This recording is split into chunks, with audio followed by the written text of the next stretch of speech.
Greetings to one and all. It's your old buddy Jay here.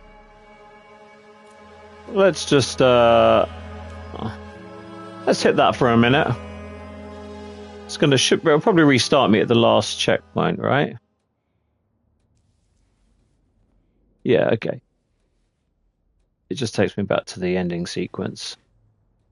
That's fine. Oh, I can move now. Well, greetings, welcome to another episode of Countermeasures J-Player. I've just completed Still Wakes the Deep, and I really enjoyed my time with it. It's an interesting one because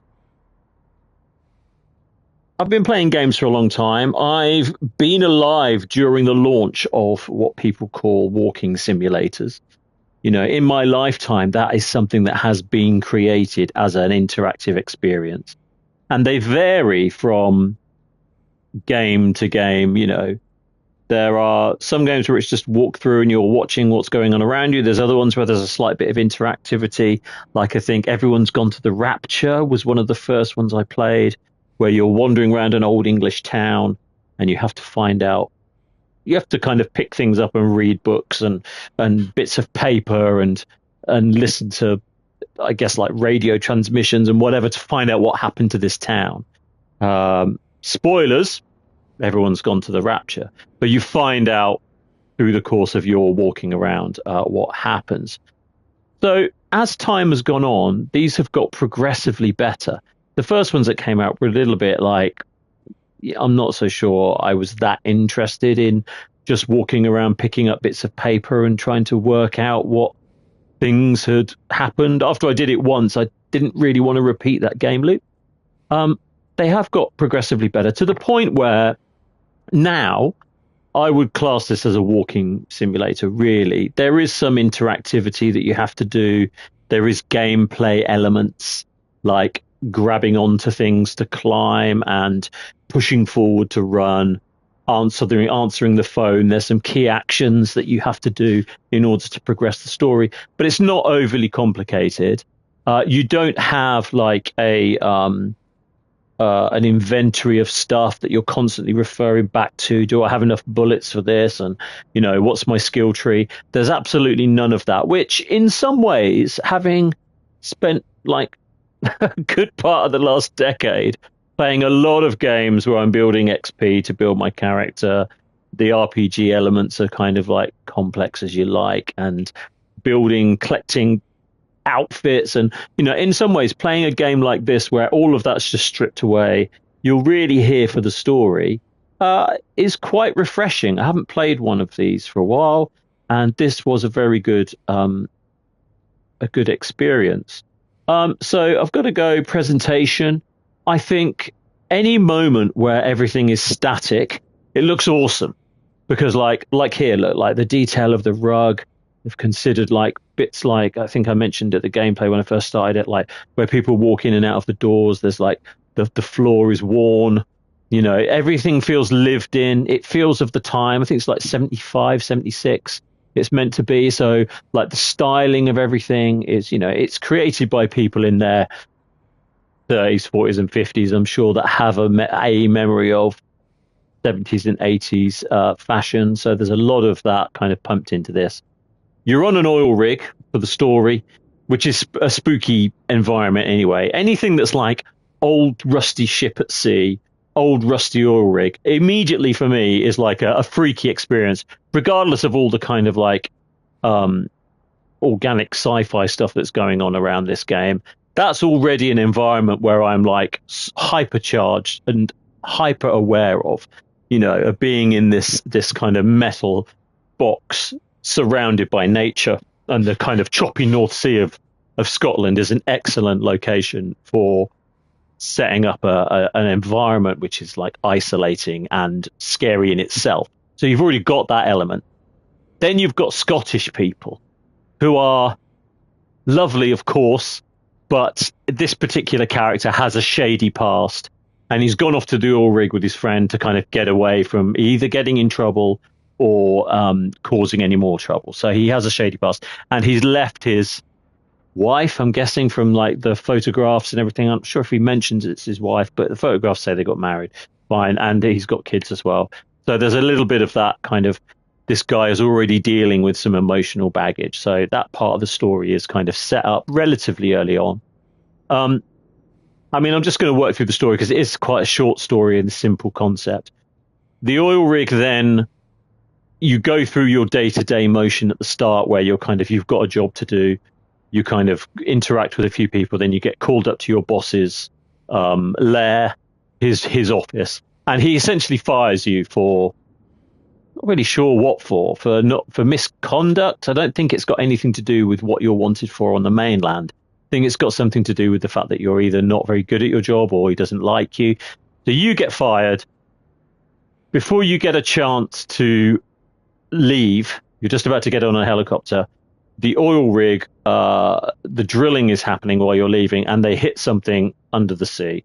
And then it kind of turns into this kind of mission of, you have to get off the oil rig because there's this like organic matter that is slowly taking over the oil rig. But not only that, it has used the bodies of your work colleagues as a monster. A couple of different monsters that can chase you in down hallways and things like that. I actually think that was the weakest part of the game. Having a monster that you had to like hide from and stuff like that. It is a little bit terrifying in places. It does, you do get the kind of tension of like you're in danger.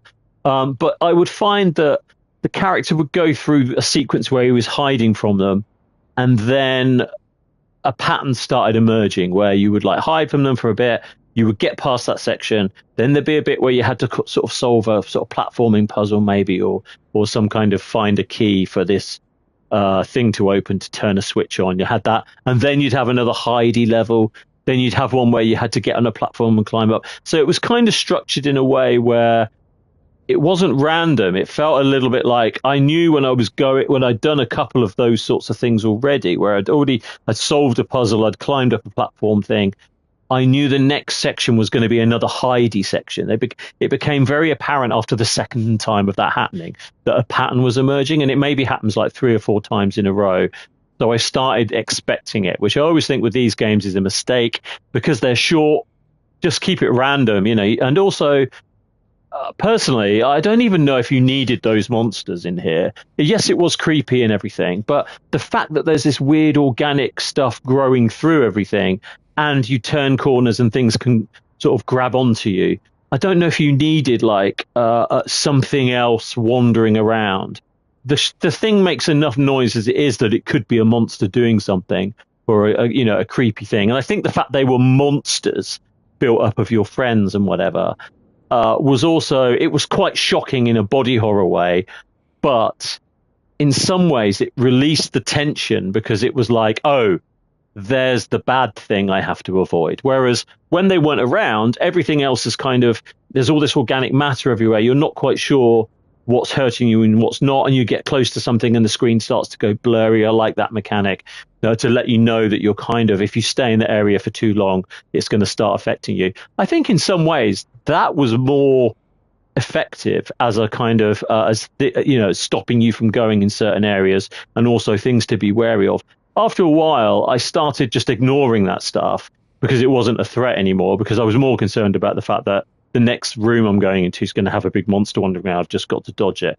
And also the mechanics of like hiding in like this very sort of scripted area where you were hiding under a thing, it would walk past, you could hide under another thing, and they were all very like just big enough for me, but not big enough for the monster to get through. I kind of felt like, I don't know, it started feeling a little bit too Disney ride for me, like throwing a thing to distract something once is a good idea.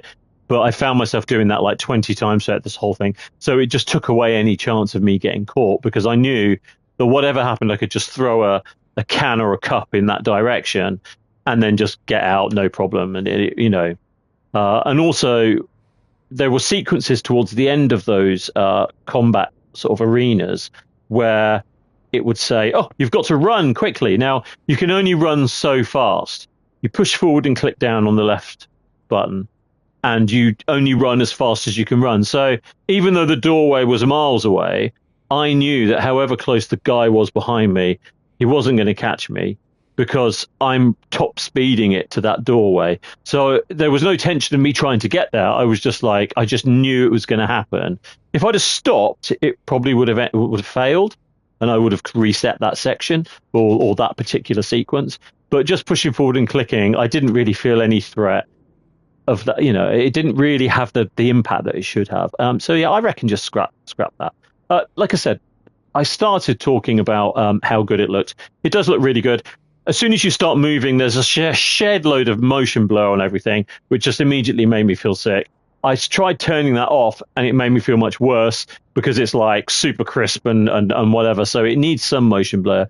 I didn't really see if there was a toggle to kind of mess around with that amount of motion blur, but I did feel that some of that was a little bit too much. Other than that, I really liked how everything looked. I also really liked the animation for the sea. You really felt like you were on this platform.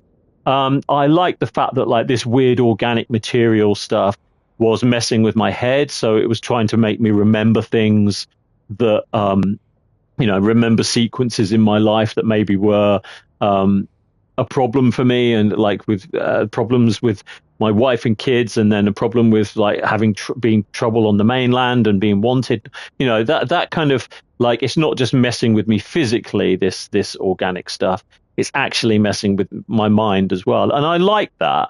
But what I would say is that I don't know if they push that far enough. Right at the very end, you obviously you do the spoilers. It's the ultimate sacrifice.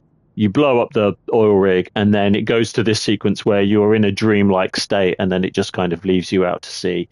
And I guess that's you kind of moving on into your into the next realm, or becoming dust with the atmosphere or whatever. But I kind of felt that like they kept alluding to that all the way along, where I'm hearing voices, I'm picking up phones towards the end, and I'm hearing my wife and things like that. There was never really an explanation as to what the purpose for that was. Maybe there doesn't need to be one, but in some ways, there almost needs to be a conversation between your character and another character there, saying that I'm starting to see things and hear things that aren't there. Then the other character would say, yes, so am I. And you could have some kind of conversation about why you think that might be. And maybe that's a bit too on the nose, but I actually think that might have helped, because it might have been like, perhaps like this weird, like organic creature that no one knows what it is using our emotions to try and slow us down, or to try and stop, so that we become one with it and it can take us over. Or another thing would be it's trying to like enslave us. I don't know. Maybe it doesn't have to be that literal, but something along those lines to kind of add a level of purpose to those sections. Because I was just wandering around, and every now and again you'd be like, oh, I've heard my wife again. It's like, it has no effect on my gameplay. It didn't decide the outcome of the game. If that hadn't have been in it, this game would have been exactly the same. So I was not really understanding what the purpose was. There was no real conversation about, I didn't need an explanation, but maybe a suggestion as to why it might be happening, or multiple options as to why it might be happening. A conversation about 10 things it could be, rather than actually hitting that, just to say that that we acknowledge the fact that this thing is attacking us, not just on a physical level, but on a mental level as well, which anyway. So that's all kind of tied into the writing, really. I apart from those things, which I've just spent the last 10 minutes talking about, I actually do think that this is written really well. I liked all the characters, all the video capture of everybody moving and doing their jobs and stuff was all really good. I feel like they went onto an oil rig and actually experienced being on an oil rig, because it felt too real for it not to be, for it to be a guess. Maybe it was a guess of what it's like to get, and they're notoriously difficult to get onto unless you're working on them. And obviously they are functioning working environments, so they don't want tourists going on there. So I wonder if someone did actually get the opportunity to go onto an oil rig, and I'd like to see the making of this. Actually, I think that would be quite interesting. So yeah, very good. I really enjoyed it. I can thoroughly recommend it. It's got my golden seal of approval. I do think that it's worth playing. It's not very long, which again I don't mind that so much. If it's small and concise and it just kind of does the job and it's interesting and engaging, then I'm all for it. It doesn't need to be a 70-hour RPG. You know, it can just be an experience like this, which I think is great. So yeah, I did really, really enjoy it, and I hope you did too. I think if I had to give this a mark out of 10, I think I would give this an 8 out of 10. I did really enjoy it. It's better than average. It's great.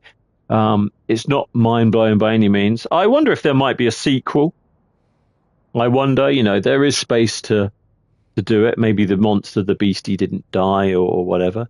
But yeah, that's it's very interesting, and I would thoroughly recommend it. Like I said. So until next time, be good, stay safe, and be kind to one another. Peace out. We gone. Ow!